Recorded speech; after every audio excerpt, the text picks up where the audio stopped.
34 19 94 46. Cualquier duda o consulta para la licenciada, vamos a intentar acercarle a ella, si no puede ser en vivo, como para que pueda responder su inquietud. A mamá, a papá que están del otro lado, que ven alguna situación o que han tenido alguna situación y tienen la duda, bueno, la licenciada también está para eso, así que Cintia, te damos la bienvenida y muchas gracias por venir.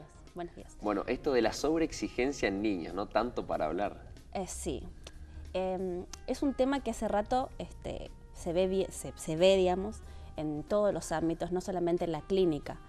Nadie viene a la clínica para decir mi hijo está sobreexigido. Viene con síntomas, viene con problemas. O sea, siempre lo conductual en la escuela generalmente es la demanda mayor. Pero la cuestión está cuando hablamos de sobreexigencia, y sobre todo en los niños, no debemos restarle importancia a la sociedad en la que vivimos. Siempre me gusta remitirme a lo social en primera instancia, no como aquel que genera todos los síntomas de las personas, sino hay que entender que la época influye mucho en lo que transmite, digamos, en lo que transmite el sistema. Una sociedad exitista. Tenemos una sociedad muy exigente en el que todos quieren alcanzar el éxito. Todos quieren el éxito y hablar de éxito inmediatamente te muestra que hay una polaridad a fracaso, como si fuese que estamos constantemente en un precipicio a punto de caer y si caemos estamos fuera del sistema y esto ocurre en los niños. Si el niño no responde como quieren en la escuela, es como que se puede caer del sistema y empiezan con una serie de procedimientos que sí, y forzar al niño a que se adecue a eso muchas veces y que termina después por la medicalización y un montón de cuestiones cuando el niño no alcanza. Bueno, esas son una de las cuestiones. El tema está en que desde muy temprana edad se suele sobrecargar de actividades a los niños.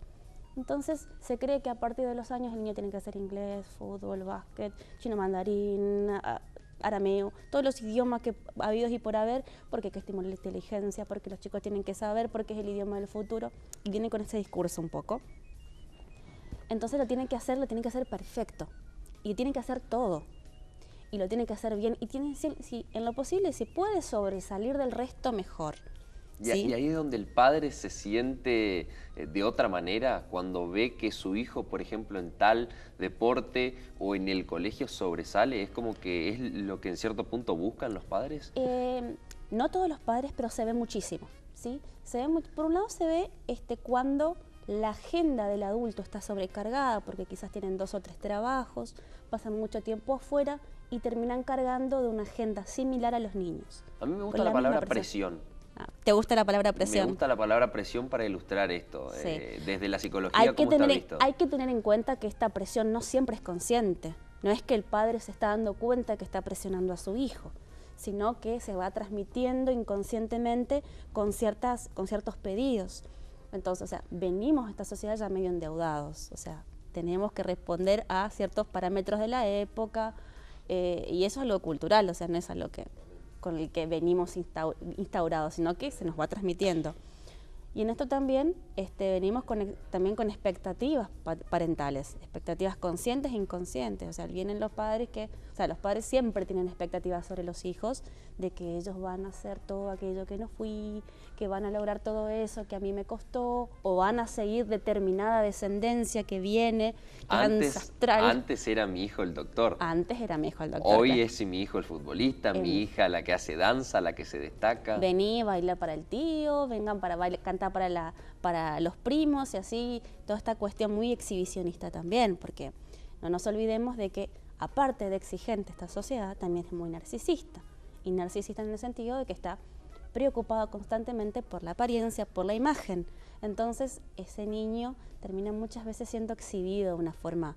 O sea, por eso hablaba de 2 cuestiones. Por un lado, los padres que tienen una agenda agitada y que sobrecargan de la misma forma a esa agenda de los hijos, y por otro lado también vemos a los padres que buscan cierta reivindicación a través de las actividades que fomentan en sus hijos.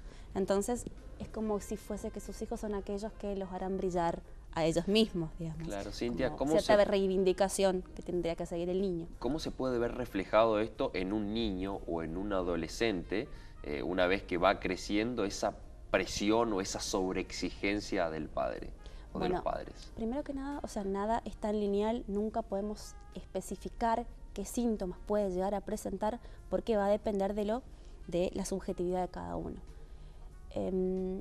Pero convengamos de que cierta dependencia a la aprobación de los otros puede llegar a aparecer. Puede llegar también cuando se los sobrevalora demasiado, porque aparte es que no es que se esperan niños que hagan muchas actividades solamente, sino que niños genios se buscan. Entonces se lo coloca el niño en una cierta omnipotencia, falsa obviamente, y que después ellos están por encima de todo, con lo cual las habilidades sociales, poder contactarse con el otro, a veces es muy complicado porque ellos están como por encima del resto. Entonces es muy complejo. Y una infancia en la que quizás el niño respetó o hizo tal cual los padres le indicaron, no quiere decir que tenga una adolescencia igual. Quizás pueden aparecer otras problemáticas y obviamente que esto nunca es beneficioso para los niños. Acá, ¿qué quiero destacar con esto? No a niños como víctimas de sus padres, sino que entendamos la época en la que estamos viviendo y el discurso social que muchas veces como padres nos compramos, como adultos nos compramos. Pero acá se está sacando espacios que son sumamente importantes para los niños, que es el jugar. O sea, ese momento en que no es para rellenar huecos, no es que cuando está bueno en este horario libre que juegue. El niño tiene que jugar. El niño es el recurso con el que cuenta. ¿Y por qué es tan importante el juego? O sea, es como que todo se lo busca con una finalidad, no, porque si esto no es productivo que no haga, no, porque siempre tiene que sacar provecho. Necesitan esos espacios en los que ellos puedan jugar libremente, en el que agarren el palito y se imaginan que ese palito es una pistola, que se imaginan que ese palito es, no sé, lo que se les ocurra, que agarren un cartón y que se les ocurra que es un volante, que armen algo a partir de la nada, que fantaseen con un objeto. En todos los ambientes esto se da en todos los ambientes, es decir, tiene que haber un tiempo para el juego en la escuela, en la casa, en el barrio, en todos lados, o el tiempo de juego no debe ser en la escuela. Bueno, convengamos que en la escuela, o sea, el tiempo de juego es acotado, pero también las exigencias escolares son bastante estrictas y vemos niños que tienen una mochila superior al peso que tienen. Entonces es como que en la escuela también se fomenta mucho esta cuestión de la exigencia y si a las exigencias escolares le agregamos las exigencias dentro de la casa, que tiene que 2 de la tarde, tiene que ir a fútbol, sale del fútbol, tiene que ir a alemán, sale de alemán, tiene que ir a tal o cual actividad, ese chico no tiene tiempo para poder jugar, para poder crear y tenemos niños infelices.